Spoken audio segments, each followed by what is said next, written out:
Imagine a living being that was already old when the first pyramids rose from the sands. Imagine roots that reached into the soil before the very word civilization was spoken. Imagine branches that have watched empires rise and fall, and yet still sway softly in the night air. These beings are not carved from stone, nor forged from metal. They are alive, breathing, whispering, and growing, slowly, patiently, for thousands upon thousands of years. These are the ancient trees, the elders of our planet, and tonight, they will be our guides. Welcome, dear listener, to the Thoughtful Night. This is your quiet place, your refuge for curiosity and rest. In this hour together, we'll wander through groves of unimaginable age. We'll trace the rings of memory etched into trunks, and we'll listen for the lessons that only a being older than civilization itself can teach us. But before we begin, I want to gently ask, if you enjoy falling asleep to stories of wonder and science, remember to like this video, subscribe to The Thoughtful Night, and let me know in the comments where in the world you are listening from tonight. I love knowing which corners of our planet we are dreaming together on, as if we are all lying beneath the same great canopy of stars. Now, close your eyes or at least soften them. Feel your breath as it slows.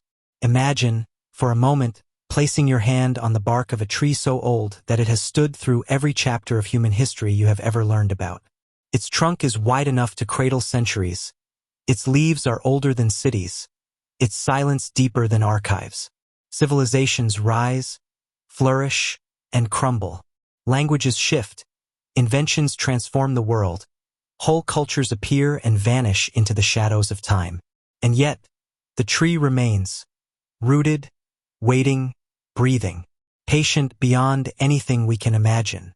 Tonight, we will ask a simple but astonishing question.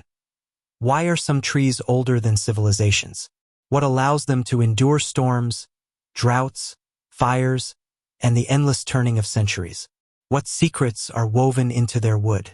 And what do they have to teach us, fragile, fleeting beings of 100 years at most, about the art of resilience, of memory, and of time itself? The answers are more than scientific facts. They are meditations on life itself. To know why some trees grow older than civilizations is to touch something timeless, something that humbles and comforts us at once. So let us step gently into the forest of ages. Let us walk slowly among giants. Let us listen to the voices of the trees, older than our stories, older than our gods, older than the very word old. And as we begin, may you find your breathing deepening, your body softening, and your mind opening to the vastness of time. This is not just a story about trees. It is a lullaby sung by the oldest living things on earth. When we speak of time, we often measure it in the rise and fall of empires, in the span of generations, or in the turning of centuries. Yet there are beings who have stood quietly, stretching their roots deeper while our histories unfolded. Beings who carry ages not in books or monuments but in their very bodies. Among them, trees are the most remarkable. Silent witnesses, living timelines, memory keepers of Earth. Take the bristlecone pine, clinging to the high, wind-swept slopes of California's White Mountains. At first glance, it looks almost defeated, gnarled wood twisted into strange spirals, bark peeled back by centuries of storms, branches sparse and weather-beaten. But do not be fooled by appearances. Beneath that scarred surface beats the slow and steady life of an organism that began its journey more than 4,800 years ago. While pyramids were stacked stone by stone in the deserts of Egypt, this pine had already seen centuries pass. As pharaohs rose and fell, as new gods were worshipped and forgotten, the tree endured. Or consider the ancient olive trees of the Mediterranean. Their trunks are thick, knotted with age, hollowed yet still alive. Some are believed to be over 2,000 years old, still bearing fruit as they did when Roman legions marched across the same hillsides. It is possible that one of these trees shaded a poet, a shepherd, or perhaps even Homer himself. Imagine a living being that connects the modern world to that mythical age. In the mist-wrapped churchyards of Europe stand yew trees whose roots first touched the soil when Stonehenge was still young.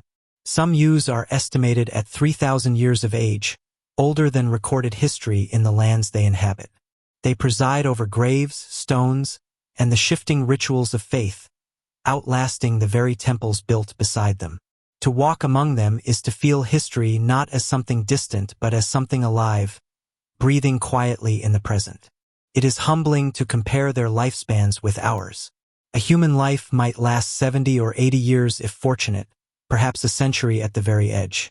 Civilizations themselves rarely endure more than a few thousand years before transforming into something unrecognizable. Yet a single tree can stand across all those thresholds, bridging eras as if they were mere seasons.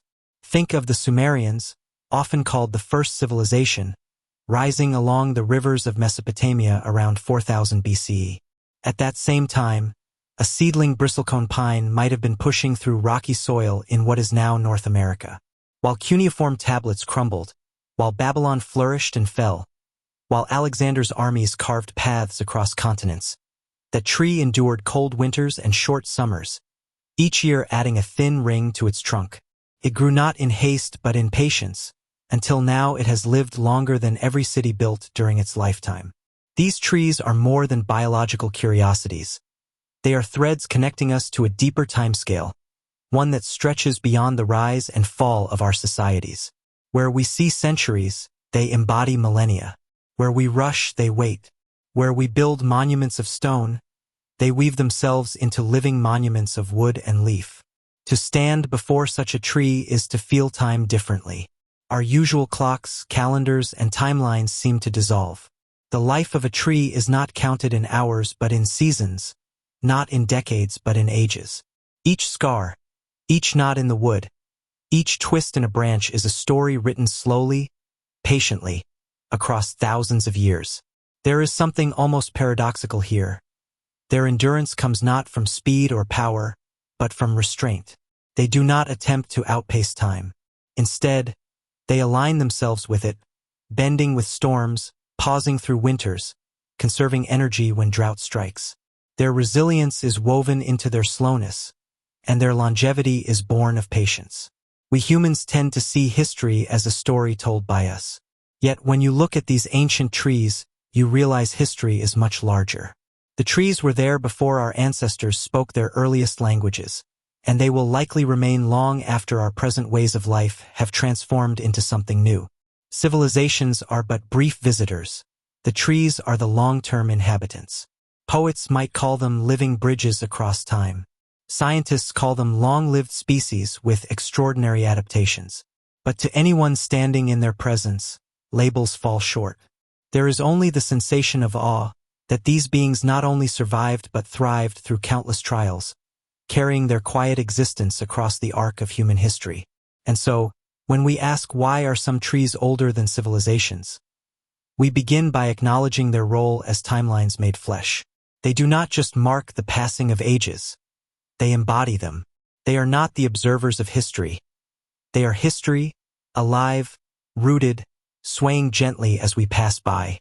As this journey continues, we will look more deeply into how they accomplish this extraordinary feat. What inner secrets allow a tree to persist across such unimaginable spans of time, and what wisdom we might draw from their example. For now, let us linger in their presence. These silent witnesses, these living timelines, breathing slowly with the rhythm of their ancient hearts. When you first stand before a tree that has lived for thousands of years, you might wonder how such a fragile-looking being could possibly endure for so long. Wind scours its branches, snow weighs heavily on its limbs, lightning cracks through the sky, yet it remains. What secret is hidden in the heartwood that allows certain trees to reach an age beyond civilizations? The answer lies not in one simple trick, but in a constellation of biological strategies. Quiet, slow, and deeply patient. Unlike animals, trees do not have a single vulnerable organ whose failure brings an end. There is no heart that must beat without pause, no brain that can falter in an instant. Instead, their bodies are decentralized. Each root, each branch, each cluster of leaves carries a measure of independence. If one part fails, the rest can often continue. A storm may strip away half of a crown, yet the roots remain alive and send energy upward again.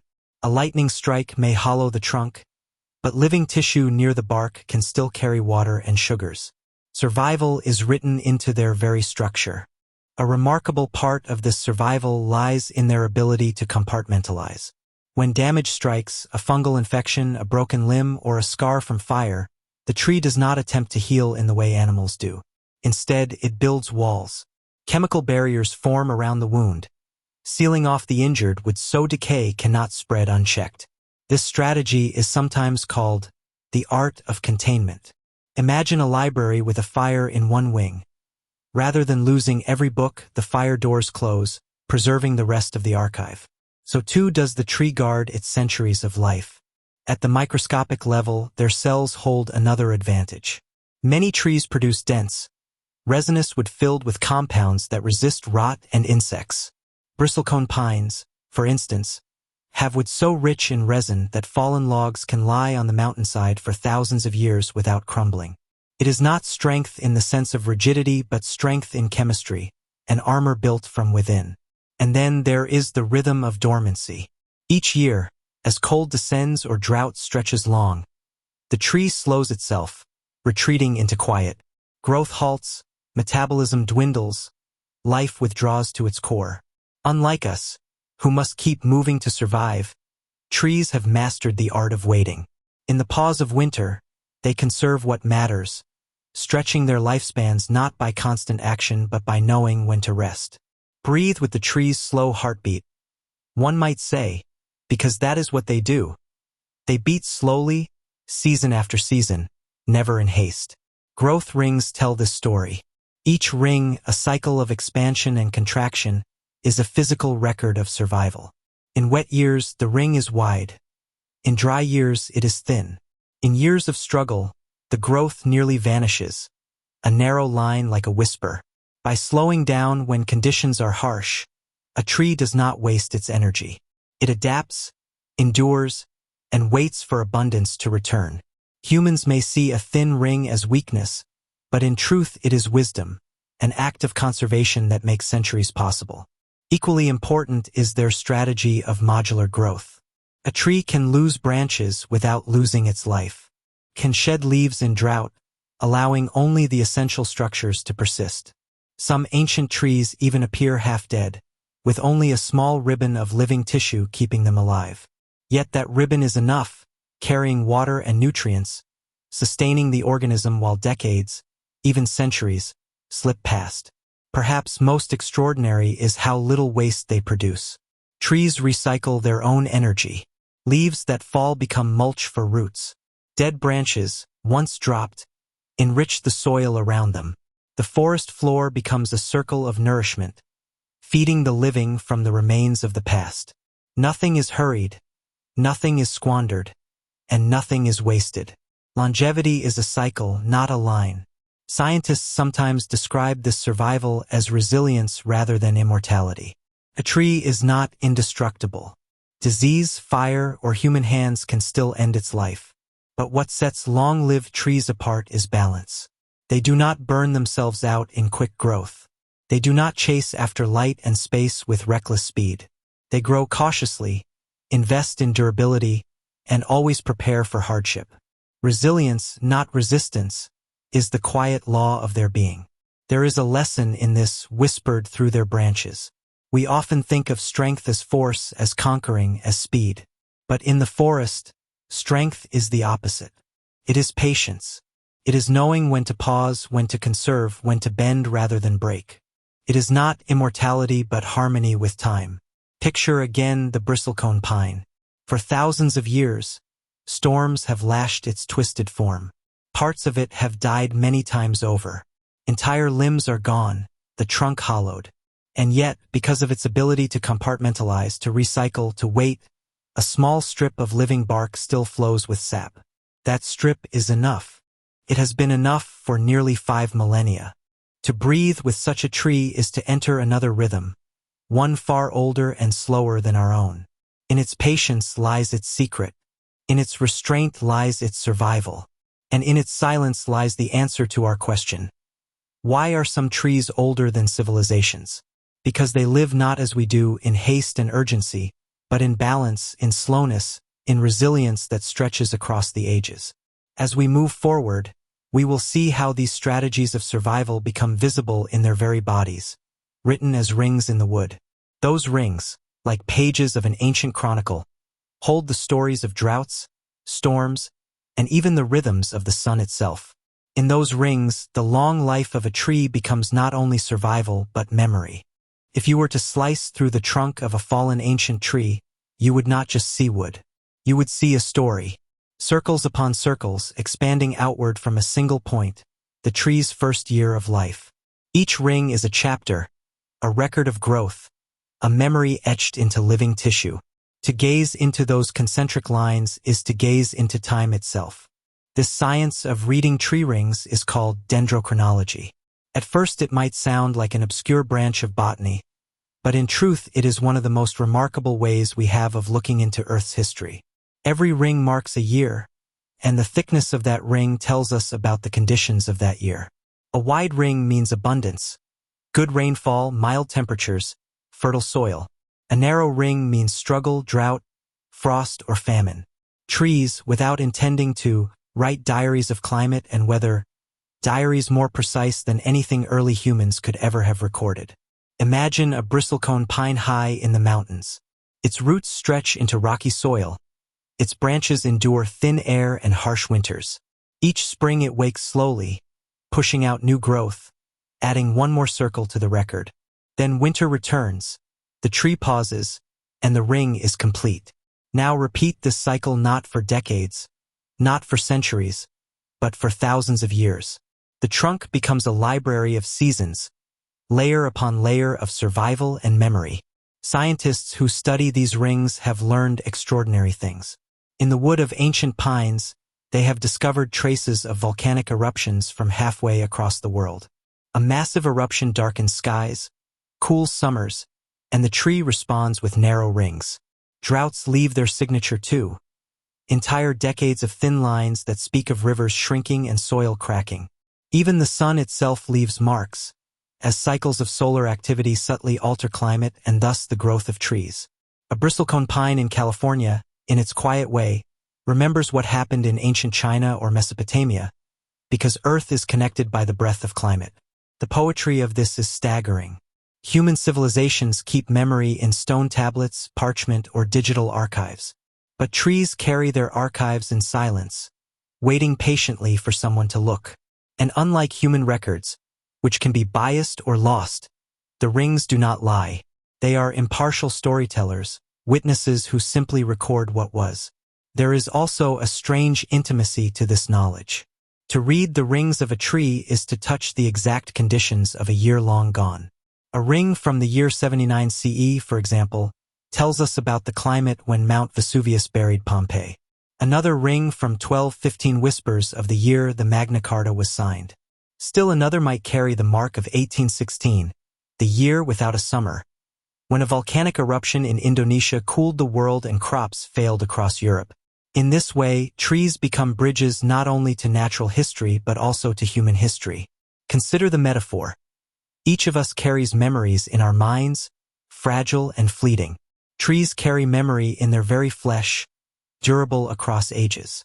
A bristlecone pine has no awareness of what it remembers, yet its body holds more knowledge of the world's past than any living human. If only we could read ourselves as clearly as we can read a trunk's rings. Of course, not every tree lives long enough to tell such stories.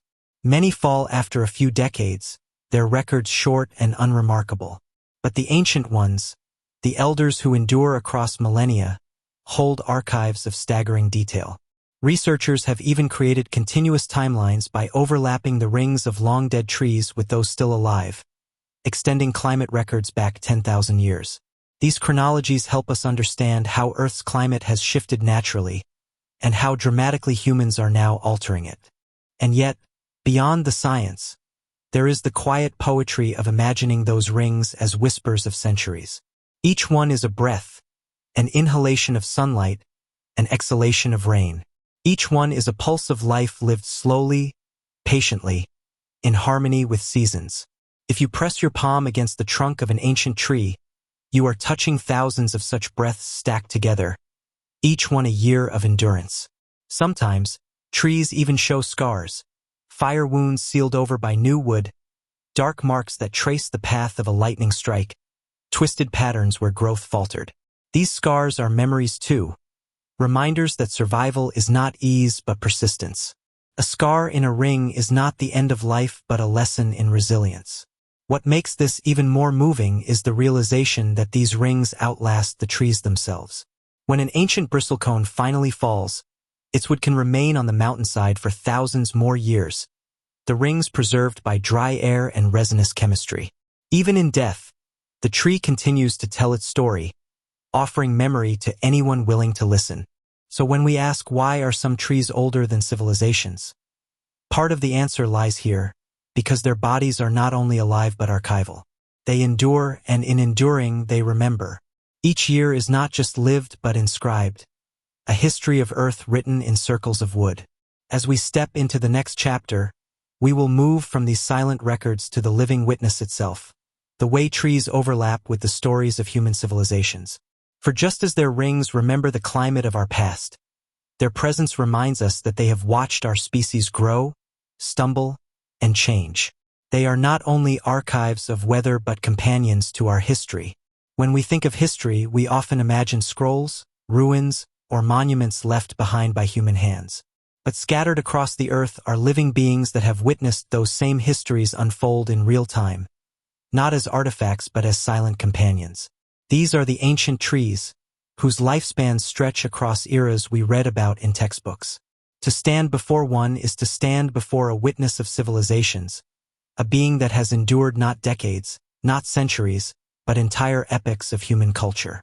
Picture a giant sequoia in California, towering more than 250 feet into the air, its trunk so wide that a dozen people could barely encircle it with their arms. It feels almost outside of time. Some of these sequoias sprouted 2,000 years ago. When Julius Caesar walked the streets of Rome, a sequoia seedling was just beginning its quiet climb toward the sky. As the empire expanded, conquered, and finally crumbled, that same tree was pushing upward, layer by layer, ring by ring. Today, it still stands silent, unhurried, utterly indifferent to the rise and fall of the great powers of humanity. Cross the ocean to the Mediterranean, and you find olive trees with histories just as deep. In Greece, on the island of Crete, there is an olive tree believed to be at least 2,000 years old, perhaps even older. Its trunk is gnarled and hollow, yet each year it still produces fruit. Imagine the hands that have plucked its olives, farmers of the Roman era, Byzantine monks, Venetian traders, and modern villagers. It has seen Homer's tales recited, Aristotle's lectures pondered, and countless lives unfold under its silver-green leaves.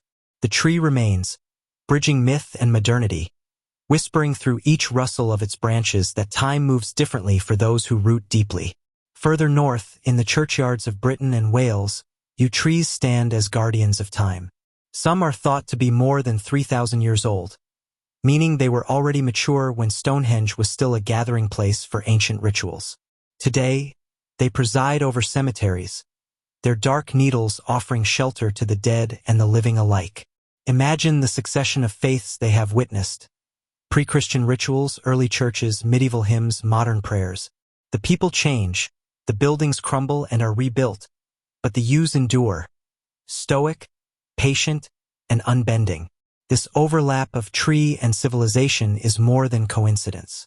It is a profound reminder that our timelines are short compared to theirs. Empires rise with ambition and collapse with hubris, while trees grow slowly, investing in endurance. They outlast kings, armies, revolutions, and even the very languages we speak. Consider the Great Basin bristlecone pine, Methuselah, whose age exceeds 4,800 years. When the Indus Valley civilization flourished along its rivers, Methuselah was already ancient. When Sumerian scribes pressed cuneiform into clay, the tree had already stood against thousands of winters. As Egyptians raised obelisks, as China's dynasties were born, as Greek philosophers looked to the stars, Methuselah stood silently, recording each year with another ring. It has never traveled, never sought conquest, yet its life encompasses more history than any human monument. This perspective reshapes our understanding of time. To a human, a century feels long. To a tree, a century is a mere breath, one more ring, one more ripple in the trunk's slow expansion. Where we mark history with wars and inventions, trees mark it with seasons of rain and drought, with summers of abundance and winters of stillness. Their measure of time is not cultural but natural. There is humility in realizing that trees we pass by casually may have stood before our earliest stories were told.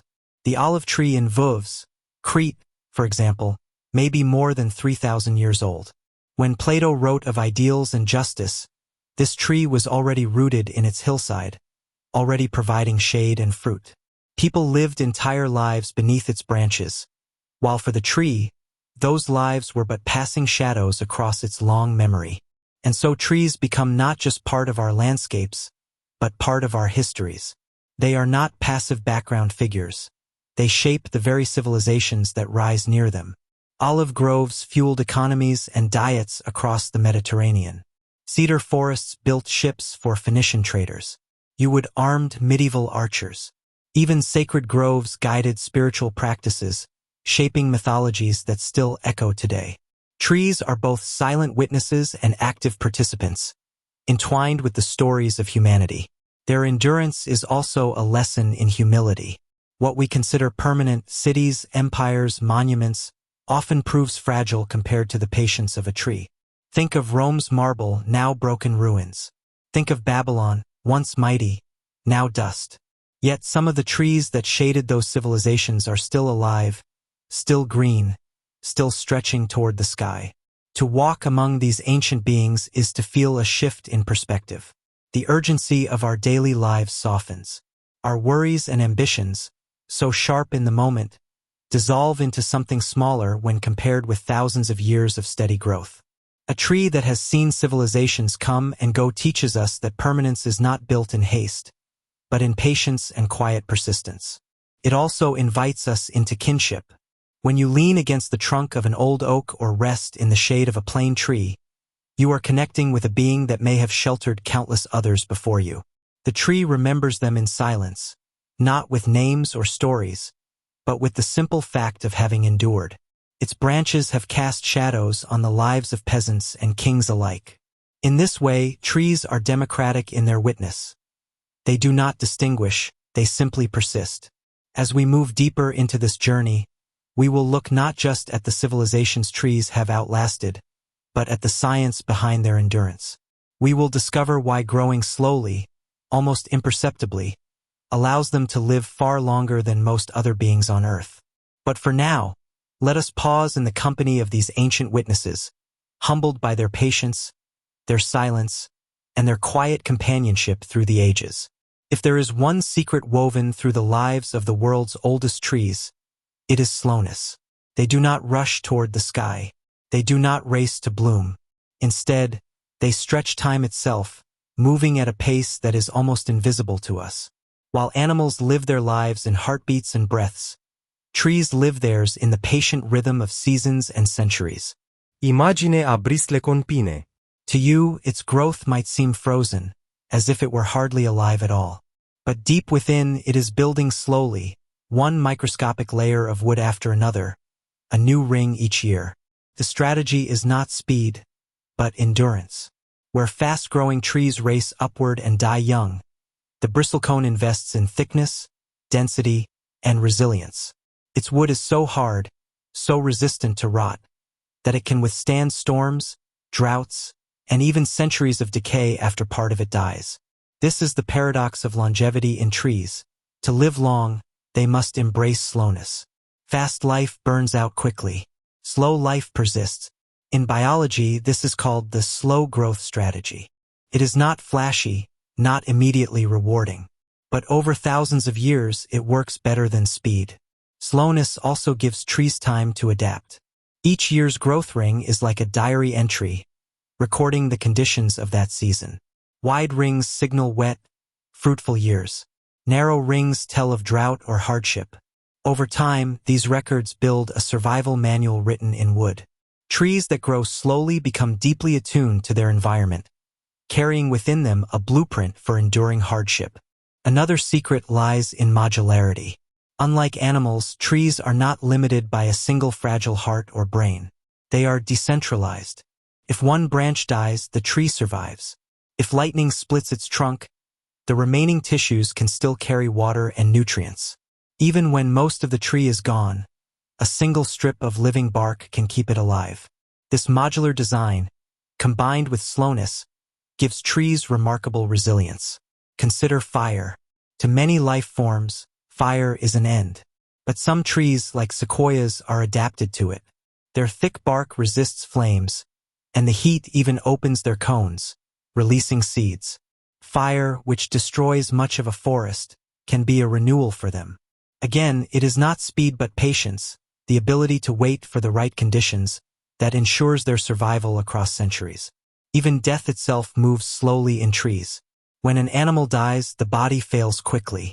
But in trees, life fades gradually. Some roots remain alive long after the trunk has fallen.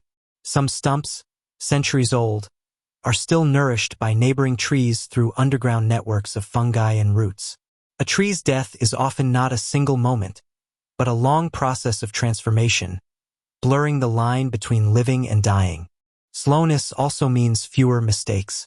In the rapid growth of young plants, cells divide quickly, and errors accumulate. But in ancient trees, growth is measured, careful. Their DNA is guarded against damage, their tissues reinforced with protective compounds like resin and tannin. In this way, slowness is a shield against time itself.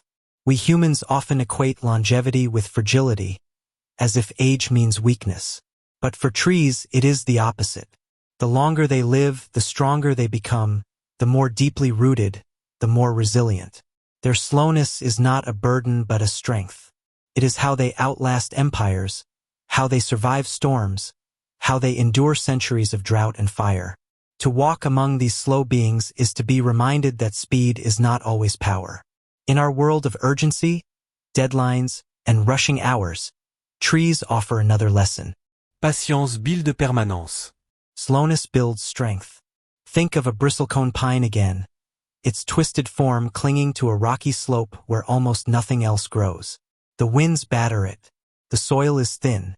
The winters are brutal. Yet precisely because of these hardships, the tree survives. If it had grown in richer soil, it might have grown quickly and died early. Instead, scarcity forced slowness, and slowness gave it time. So, why are some trees older than civilizations? The first answer is this: because they move differently through time. They are not in a hurry.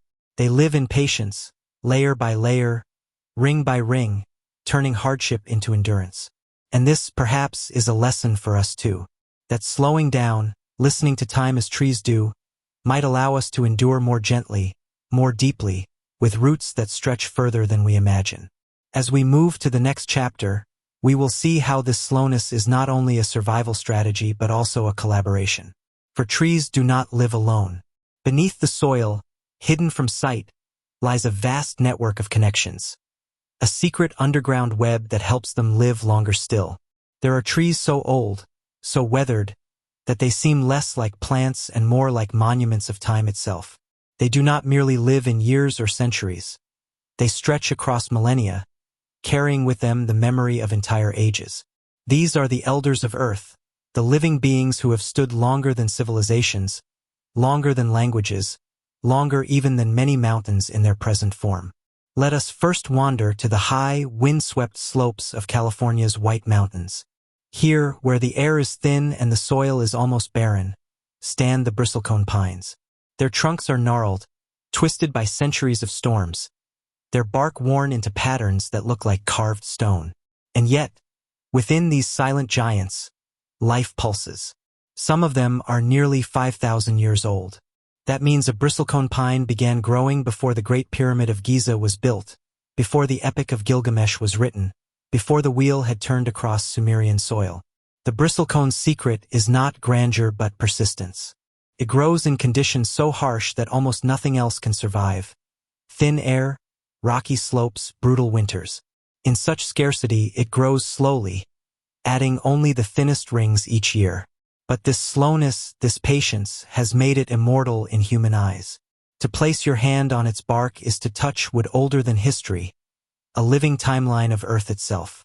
Now let us travel across the ocean, to Japan, where another elder rises from the misted forests of Yakushima Island.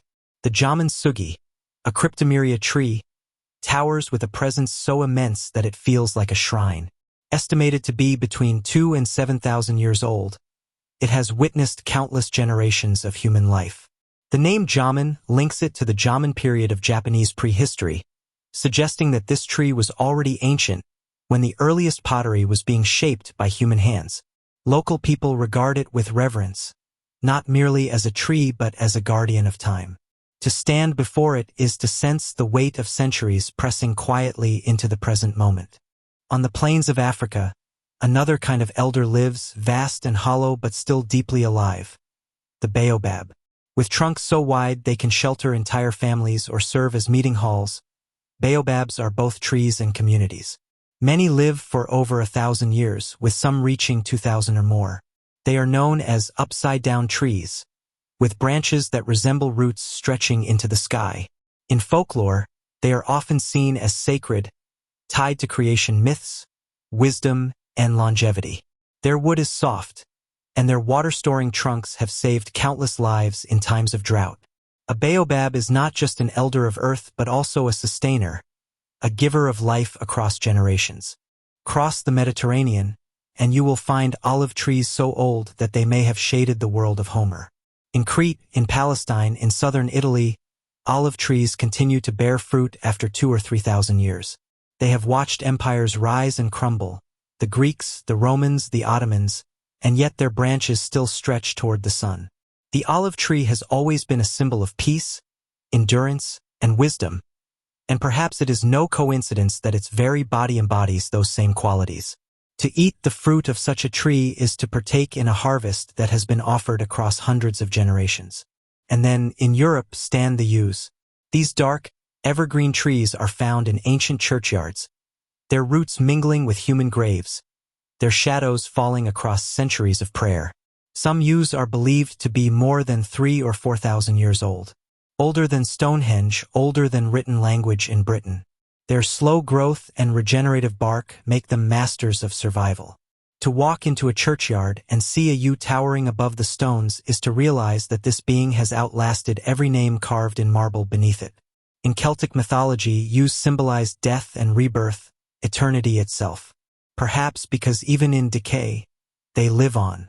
What unites these elders of earth, whether bristlecones in America, sugi in Japan, baobabs in Africa, olives in the Mediterranean, or yews in Europe, is not just their age but their presence. They connect cultures, myths, and histories. To stand before them is to feel small, but not in a way that diminishes. Rather, it is humbling, a reminder that time is vast, and that patience can build something beyond imagination. Scientists study them to understand biology, climate, and history. Dendrochronologists drill tiny cores from their trunks to read the language of their rings. Ecologists observe how they endure stress and scarcity.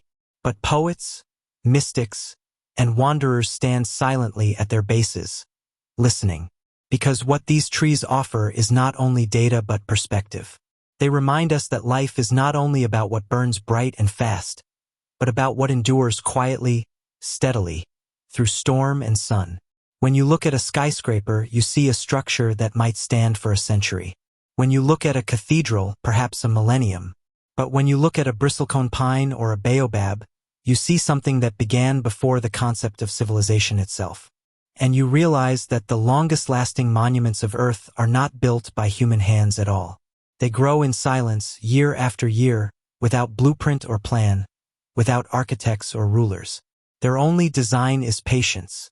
To know that such beings live among us is to feel both fragile and protected. Fragile because our own lives are so brief in comparison. Protected because their presence offers continuity. They are not just trees. They are living bridges between ages, between worlds, between stories.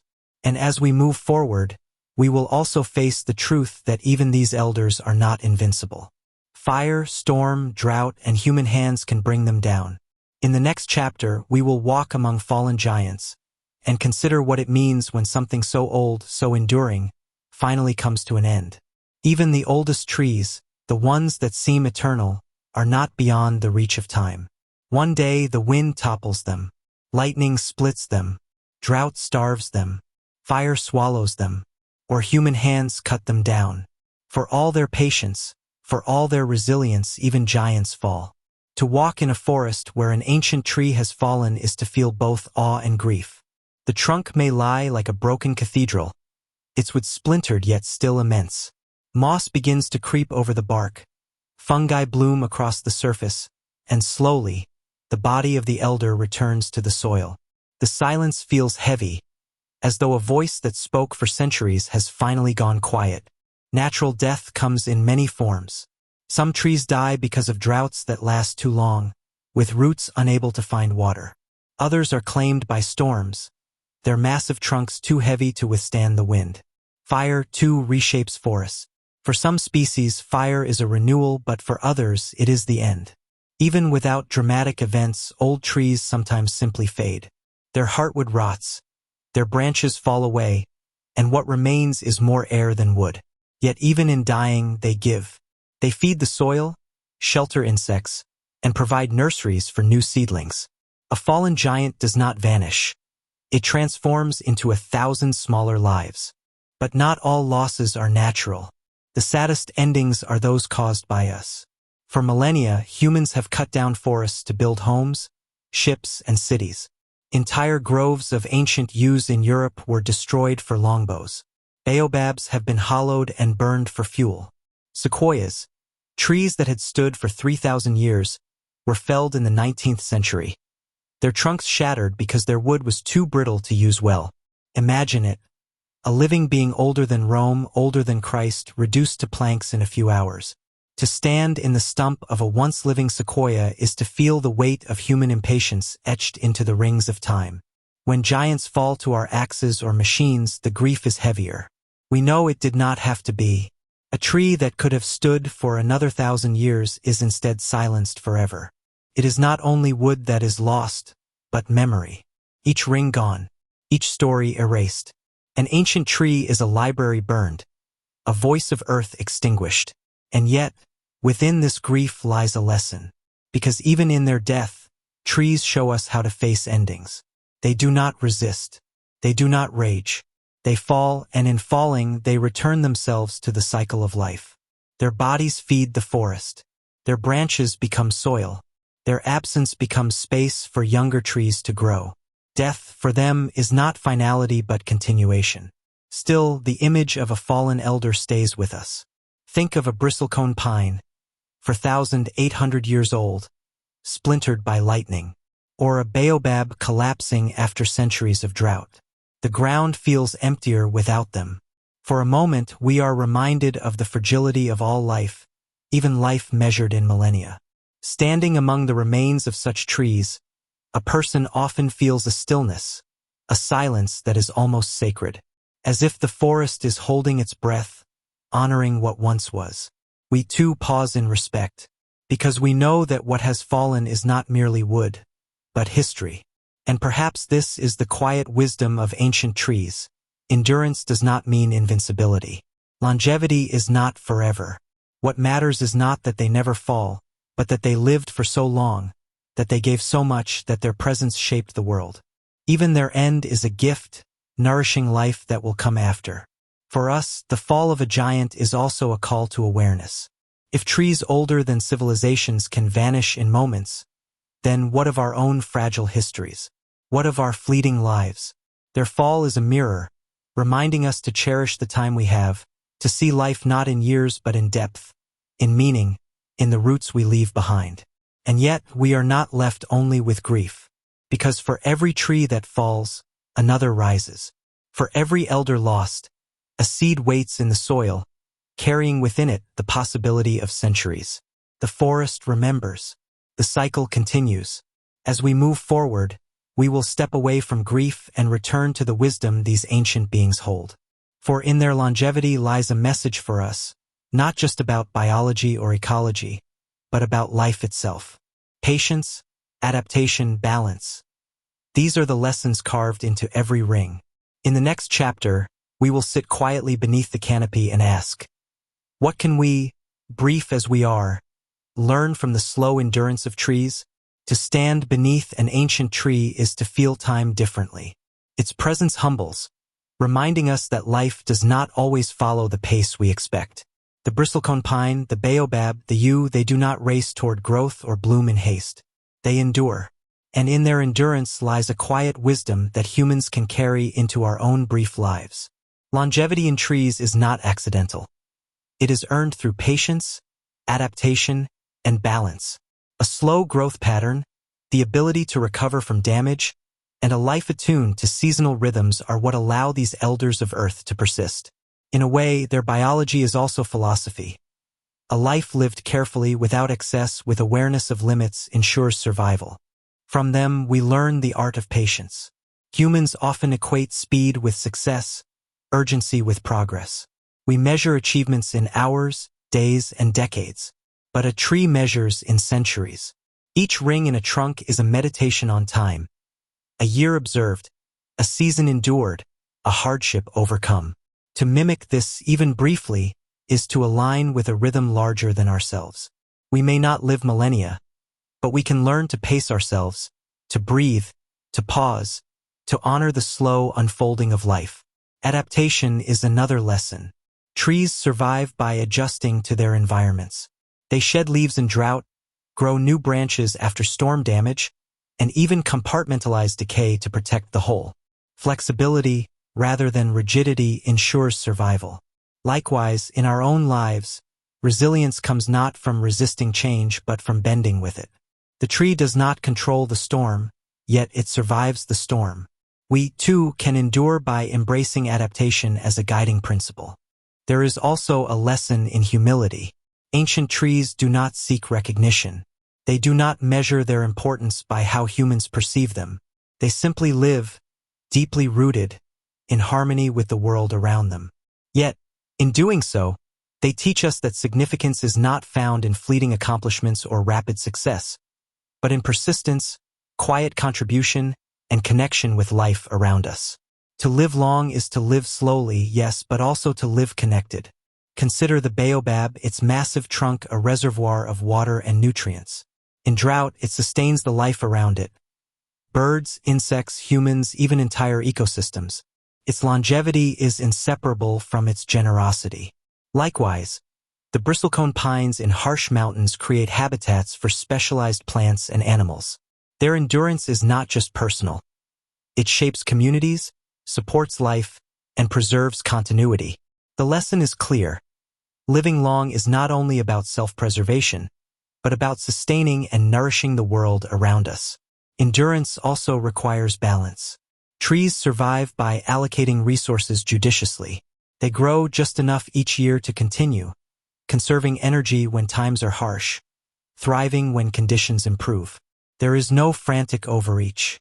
Likewise, in human life, we can seek balance between action and rest, ambition and reflection, giving and receiving. A balanced life is a longer life, not necessarily in years, but in depth and fulfillment. Another teaching comes from observation. Trees see time differently because they are rooted. We, often caught in ceaseless motion, may fail to notice cycles that last generations. Climate patterns, ecological rhythms, the rise and fall of human societies. Trees teach us to watch, to notice subtle changes, to honor cycles rather than resist them. There is meditation in this, a way to live thoughtfully rather than hastily.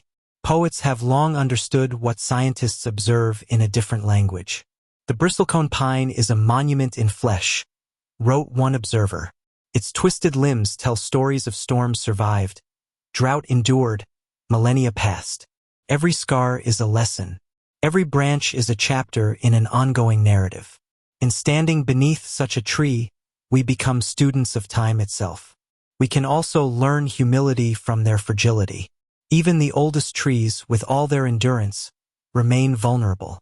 A storm, disease, or human action can end their lives. Yet even this teaches us something vital. Longevity is not about invincibility. It is about living fully, wisely, and patiently in the span we are given. It is about resilience, not perfection.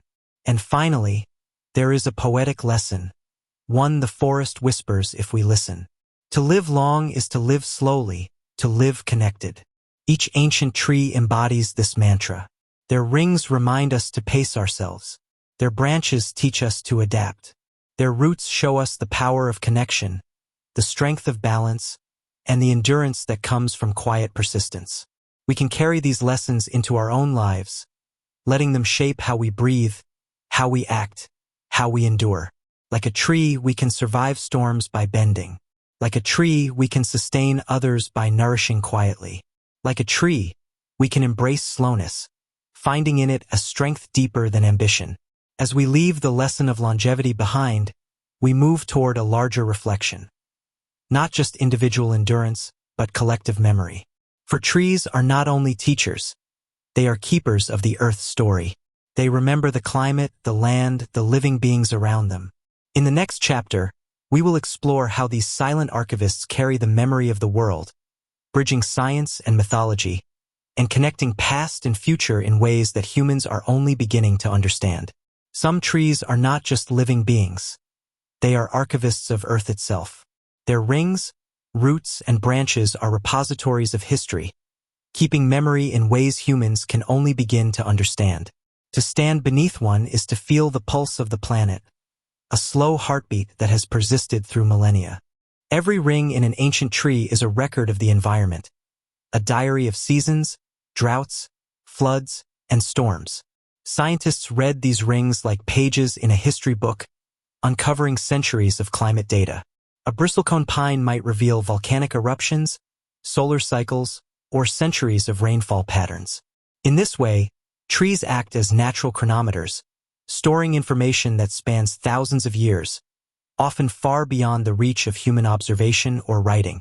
But memory in trees is more than data. It is witness. A 4,800-year-old bristlecone pine has endured millennia of change while civilizations rose and fell around it. An olive tree in Crete may have shaded countless generations, silently observing the ebb and flow of empires. European yews stand in churchyards older than the buildings themselves, their twisted limbs bearing the weight of centuries of human history. These trees are the living memory of the earth, holding stories not in words, but in presence.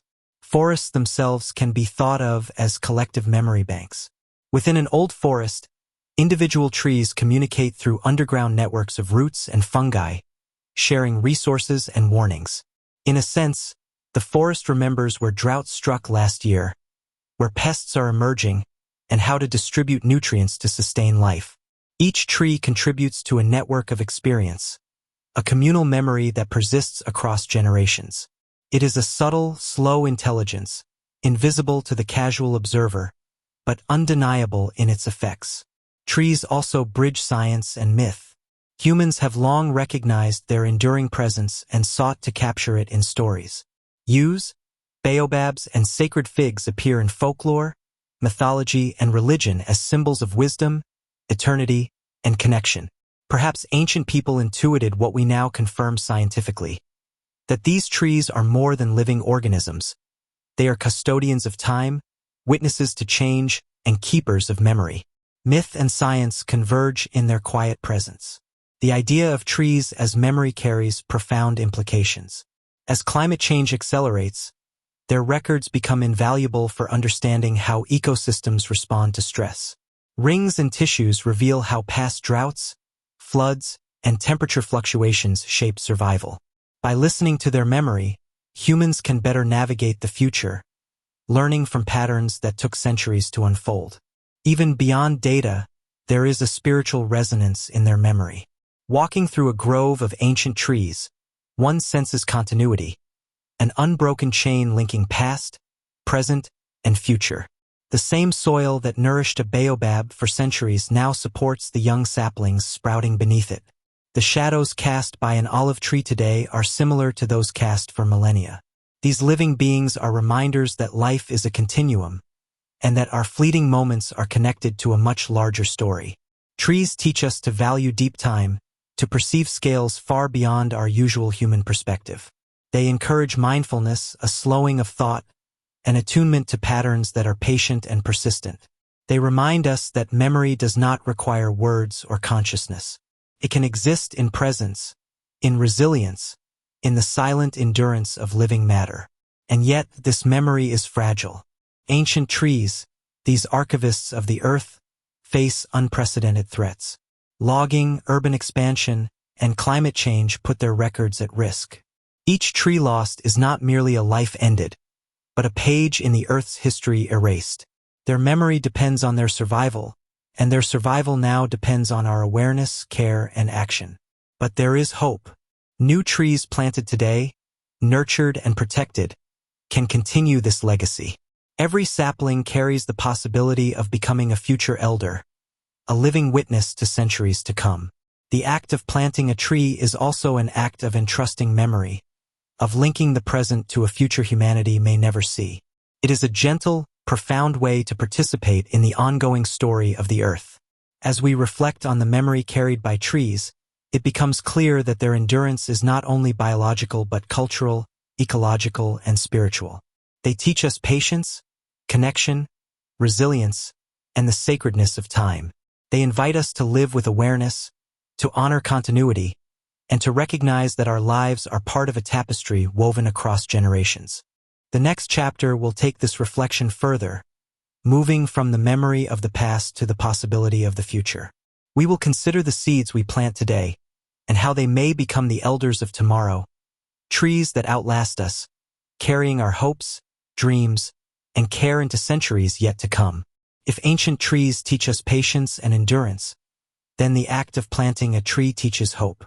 Every seed, every sapling, carries within it the quiet potential to witness centuries, to endure beyond the life of the person who planted it.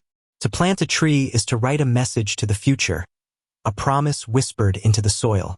Imagine a child placing a small sapling into the earth. That sapling will grow slowly, almost imperceptibly at first.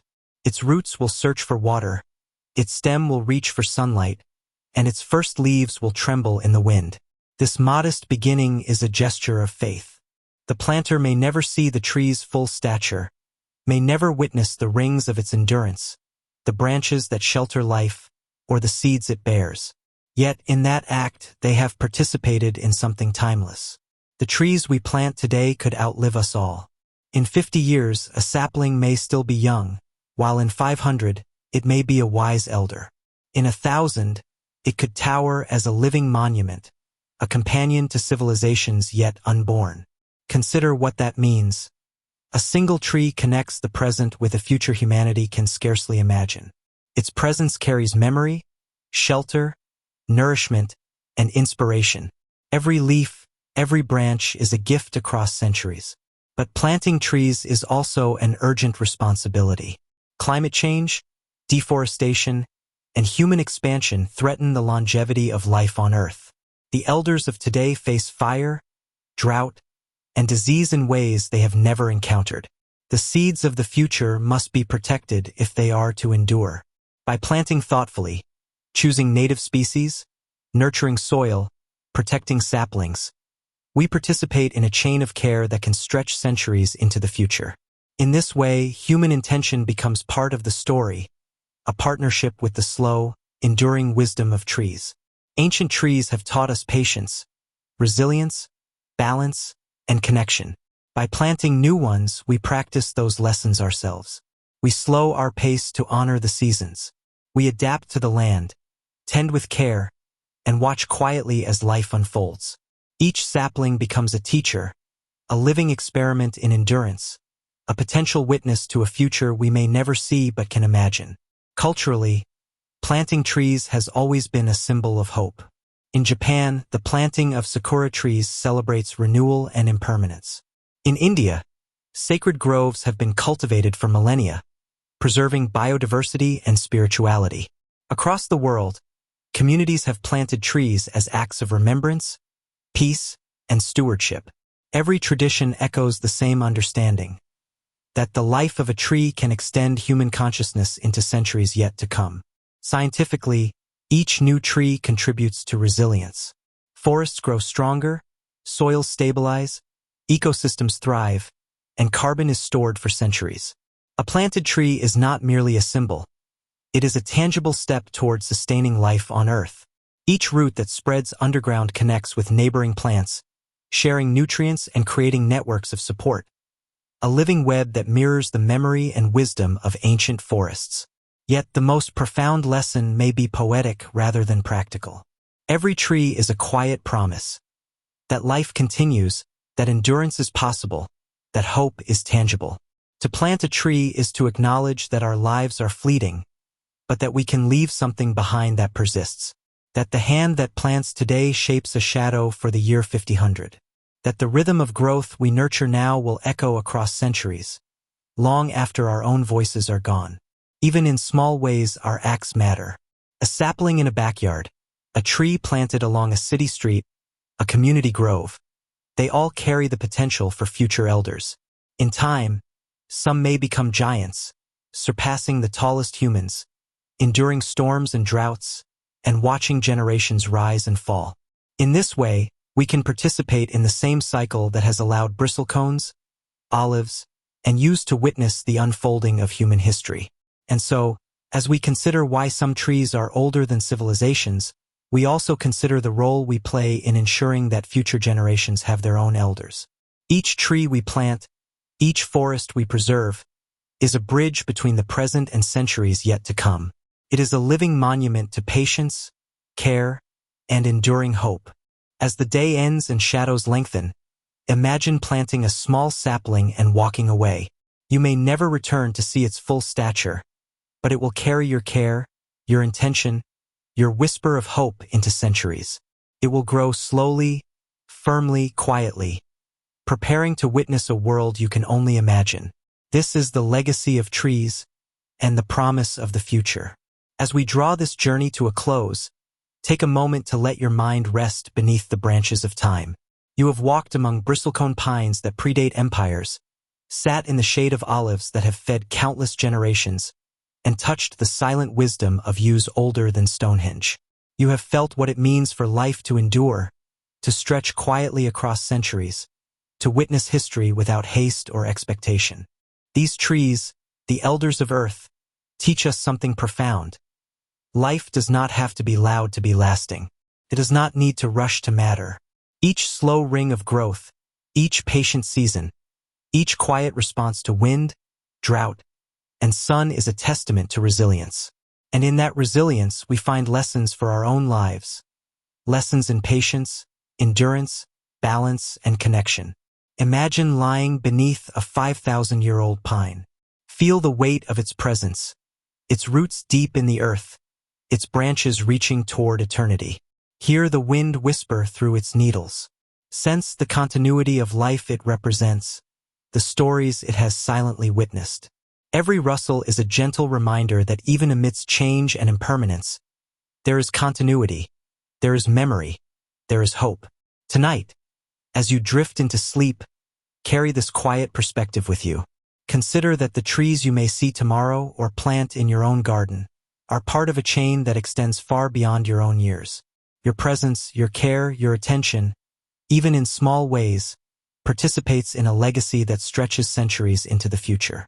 You are part of this continuum, and in noticing it, you become a guardian of time, however briefly. If tonight's journey brought you peace, I'd be grateful if you liked this video, subscribed for more thoughtful nights, and let me know in the comments which ancient trees you dream of visiting. Share where you are watching from. I'd love to imagine you in your own quiet corner of the world, pausing beneath the canopy of life's elders. Your presence here is part of the story, part of the reflection, part of the calm we've shared together. And now, as your eyes grow heavy and your mind begins to float between waking and dreaming, let the wisdom of these ancient trees settle within you. Let their patience, endurance, and quiet strength fill your thoughts. Let the rhythm of their slow heartbeat sync with yours. Tonight, sleep beneath the shadow of giants, wrapped in the continuity of life itself. Good night.